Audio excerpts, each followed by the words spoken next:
Today's video is brought to you by Pegasus Online. Looking for creative business tips and ideas to help grow your business? Welcome to the Business of Creativity.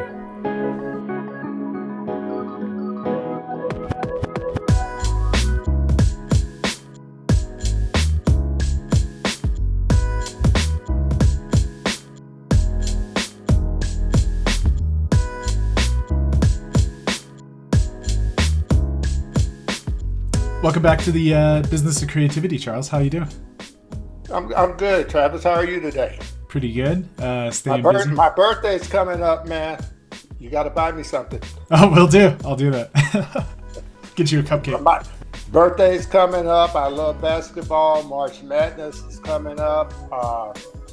And the day after my birthday is the first day of spring. So I'm ready for all that. And it seems like we're starting to get out of this restrictive COVID thing.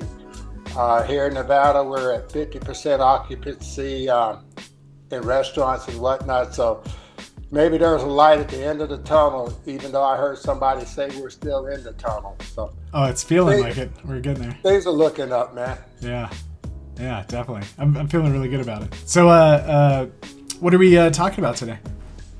Well, I think we're going to talk about Clubhouse. Last time we got together, we mentioned Clubhouse, and I thought we'd spend some time delving into that, the good, the bad, the ugly. It celebrated 2 days ago, I believe, 1 year being in existence. I found out about Clubhouse a month and a half ago, and I turned you on to it, 2 weeks ago? Yep.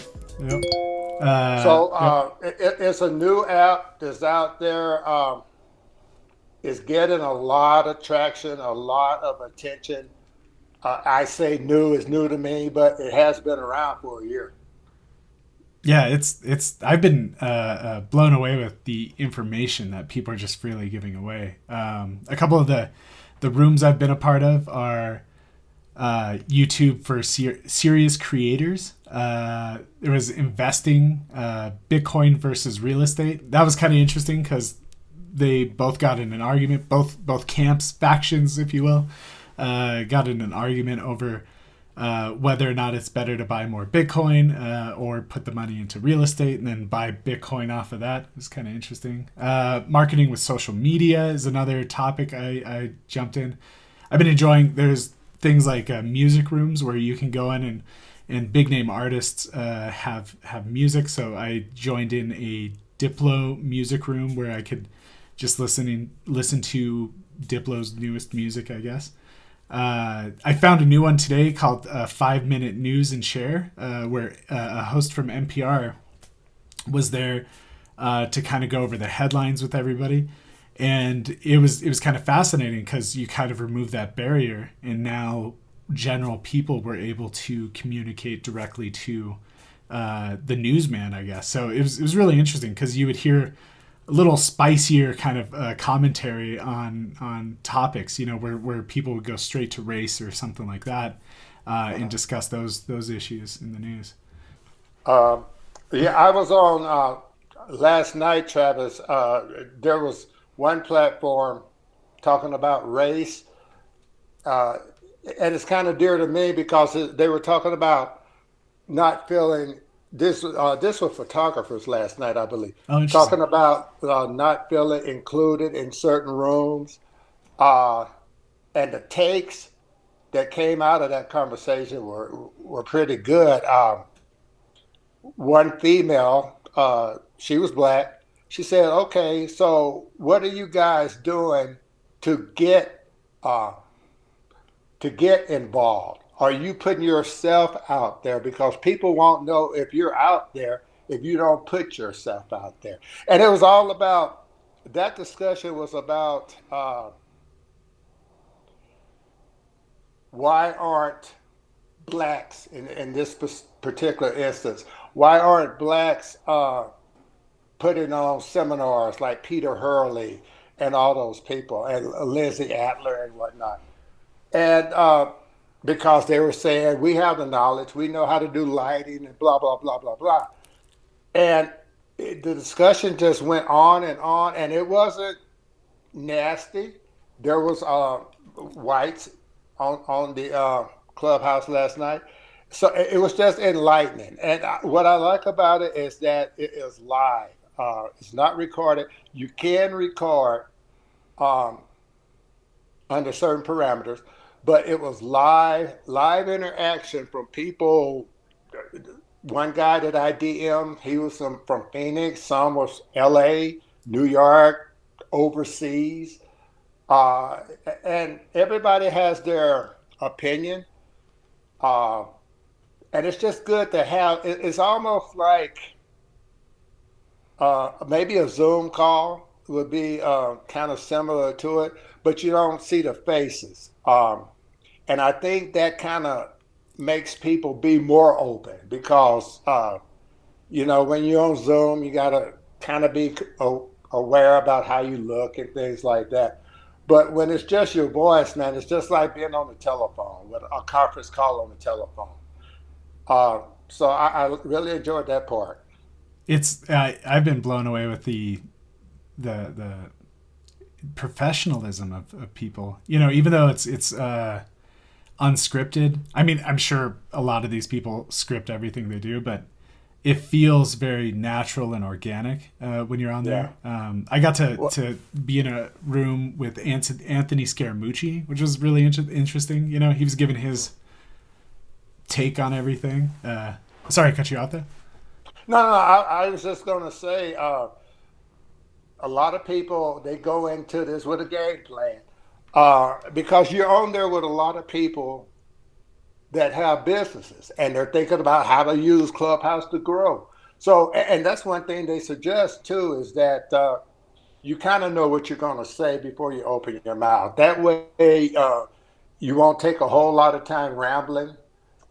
You get to the point, and some people go in specifically to try to grow their business.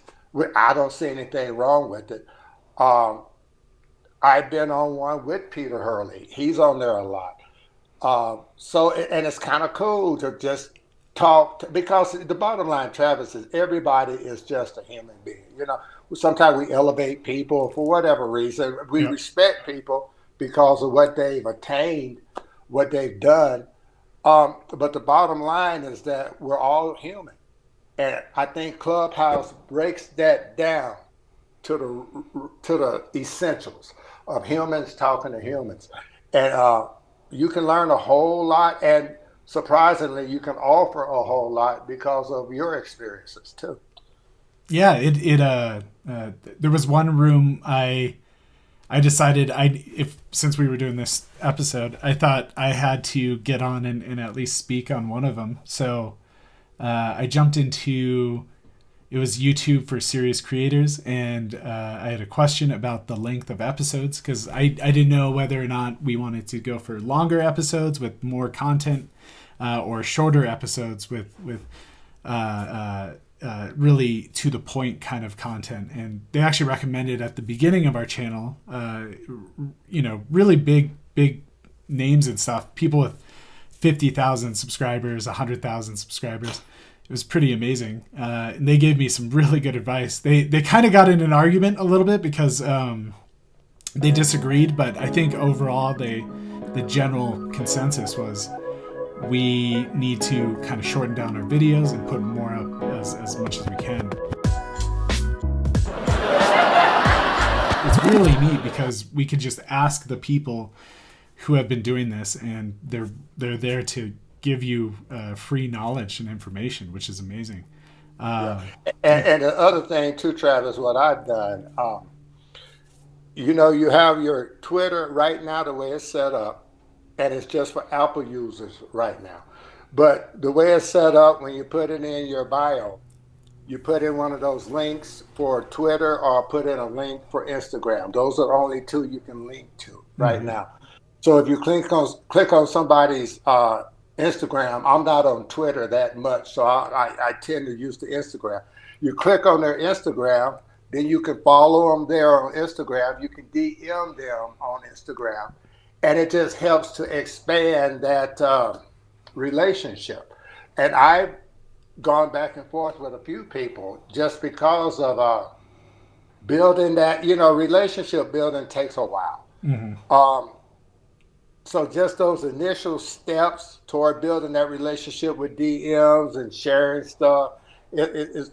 I find it very cool because these are people that normally I wouldn't know how to get in touch with them, even if I wanted to. Um, They seem out of touch, and or not out of touch, hard to reach, right. and that's what I'm blown away with. This is it's normal people being able to kind of mix with big name people. Like the news today, there's a guy from NPR, and he just had normal people kind of jump on and give their opinion on headlines and things like that. I thought that's incredible, and I was kind of thinking of the implications of how that changes the news from this point forward, because the news has always been, even in the back when newspapers, I think, were being created, there was this barrier between the people and the people creating or writing the news, putting the news up there, and that barrier has been kind of tough because it's basically one person's opinion. Usually that's a rich and powerful person, and that's what everybody gets to read.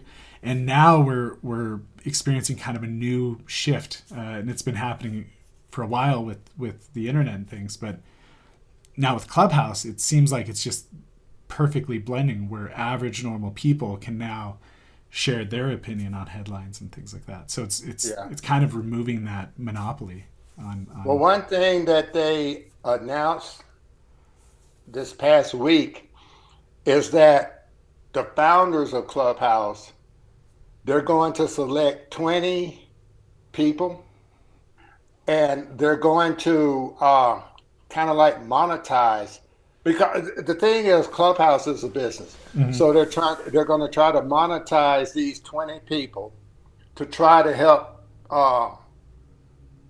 grow Clubhouse. So the reason I mentioned this is because you mentioned the NPR thing, and I don't know how many people were there in that Clubhouse room you were in. I'm Mhm. pretty sure it was at least 1,000.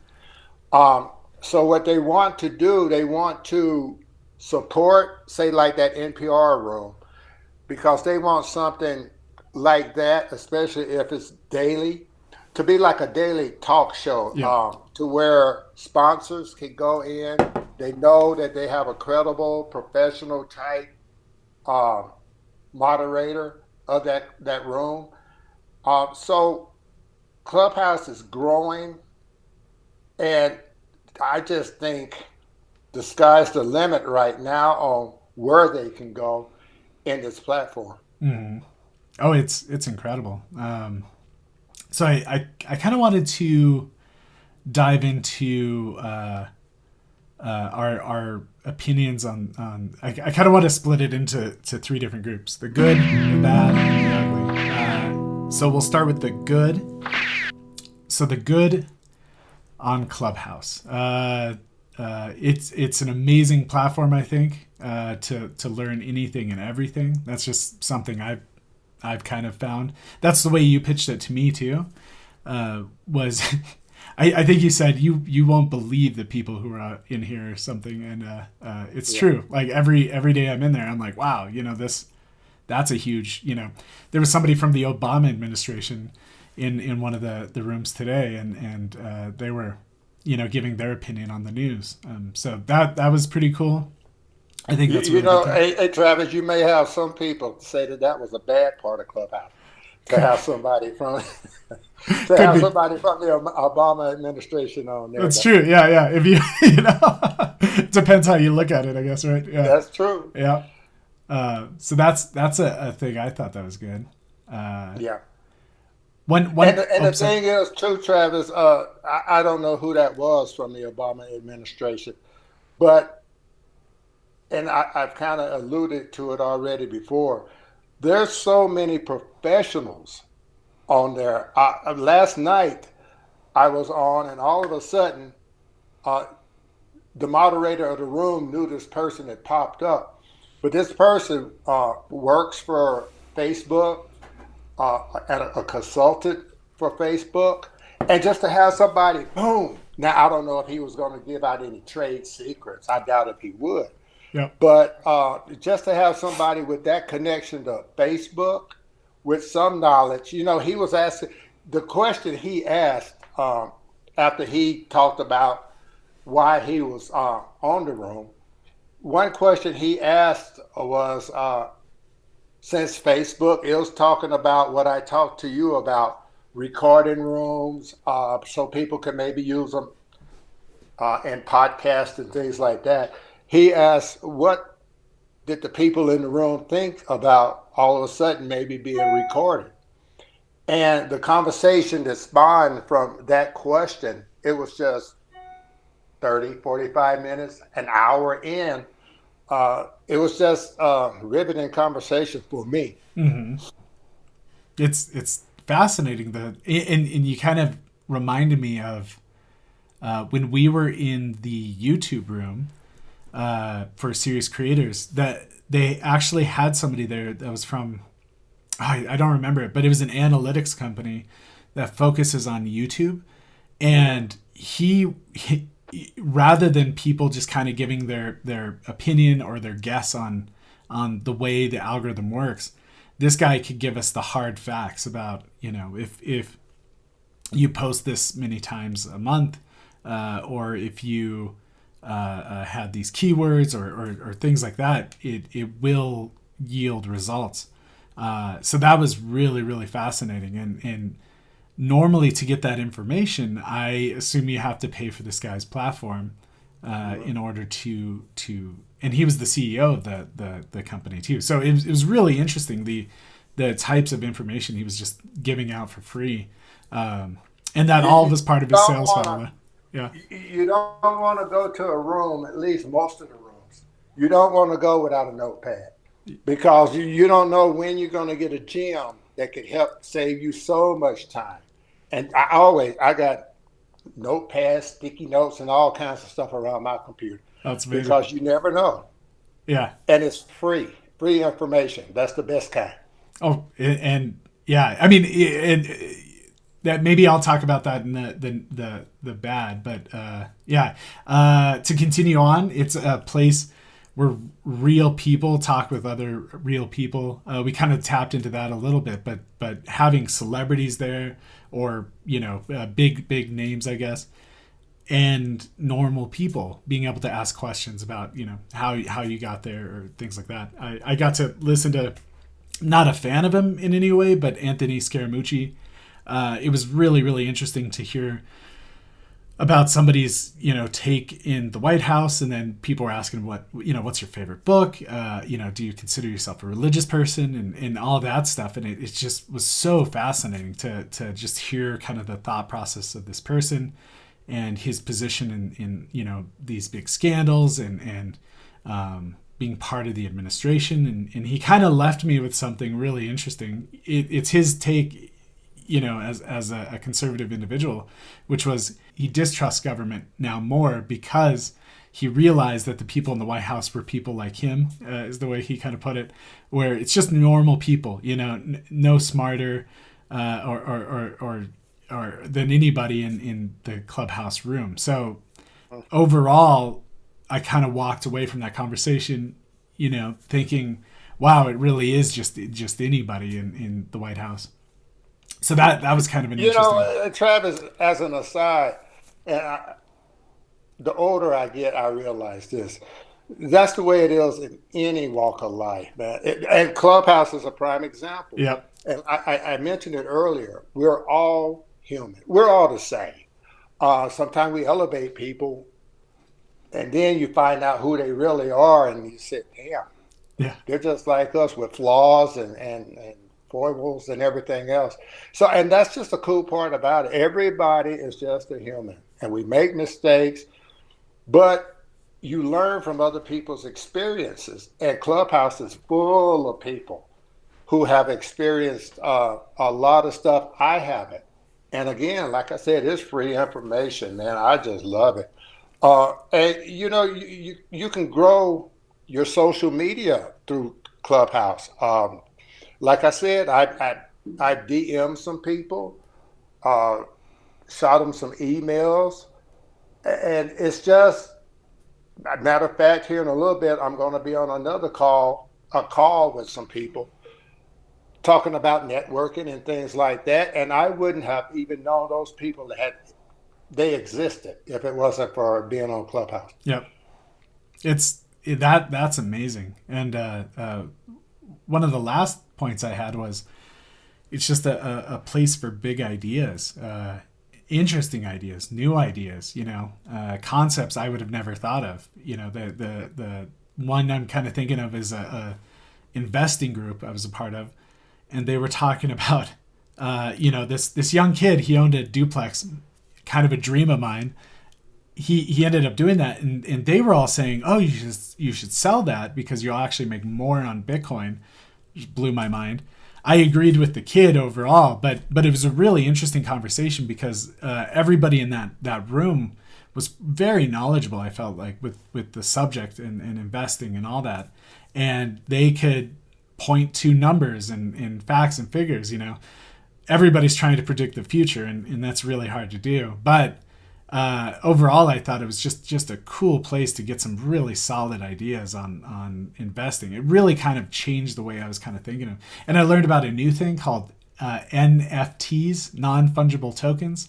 It's a new way for artists to sell digital art, and it's through the Ethereum blockchain, and it's the first time I've ever heard of this concept where an artist will not just get the commission at the beginning of selling a piece of art, but the way this non-fungible token works is it continues to pay the artist out. So an artist will get 10% or whatever they want for every single sale from that point into the future. So if you are an art collector, you can buy one of these non-fungible tokens, you can keep it, you can put it up on an auction site and sell it for 50 times what it's worth. Some people I was listening to, they would buy them for $3 one day and then wait on it a month, and then they could sell it for $10,000 the next. And it just was unreal the amount of money these guys were making. But the neatest part was the artist was getting that money back in return, and it's just so neat, the types of new ideas that we're experiencing now, because now artists are going to be making money forever on the life of that piece as it just floats around the internet. Or their families, when the artist is gone, maybe their families can still be making money off of that work. It's amazing. Yeah, I mean, could you imagine like a Da Vinci family, like a grandchild, great grandchild, still making money today on these pieces being sold around and stuff. So yeah, it's just a really, really neat concept, and that came to me through Clubhouse. It's just something that I was in a room and somebody was talking about it, and it just blew my mind that was even an option. So Yeah. Is there anything else we should talk about for the good? There's a lot. There's a lot that we could talk about. It might be redundant. I guess I'll leave it with something that was going on last night. It was photography, and I tend to go there more than anywhere else. But people were talking about their experiences in photography, and it was this one photographer from Detroit, and he was talking about how this family came in and they did the shoot, and they didn't purchase. I think maybe they purchased one image or something, but they didn't purchase the whole package. And it ended up where the husband, the guy, died. And Oh no. so she went back to the photographer later, and she said she wanted to purchase more pictures because that was how she wanted to remember him. Uh, and that was all the memories that they had of taking photos together, was just from that one shoot. And that takes me back to the reason why I feel I feel so passionate about people getting images done and printed. because it's a legacy type thing. Life is so tenuous. That came to light big time for a lot of us during this COVID thing. But just to hear stories on Clubhouse, that kind of stories of entrepreneurs, how they made mistakes. I was listening again last night. This one lady was talking about when to post on Instagram. And she said she was posting during the daytime and was getting nothing. Oh, really? And then all of a sudden she started posting later on in the evening and started getting traction. And she found out that her people, her clients, the people she was looking for, they were more night people instead of day people. Ah. And so just to hear those kind of nuggets, man, some of them you've heard before, but just to have them reinforced for free is kind of cool. And getting that feedback too, the real time feedback on all that. And then I'm sure somebody else chimed in and had a whole different angle with it too. That's really cool. Yeah. All right, so the bad.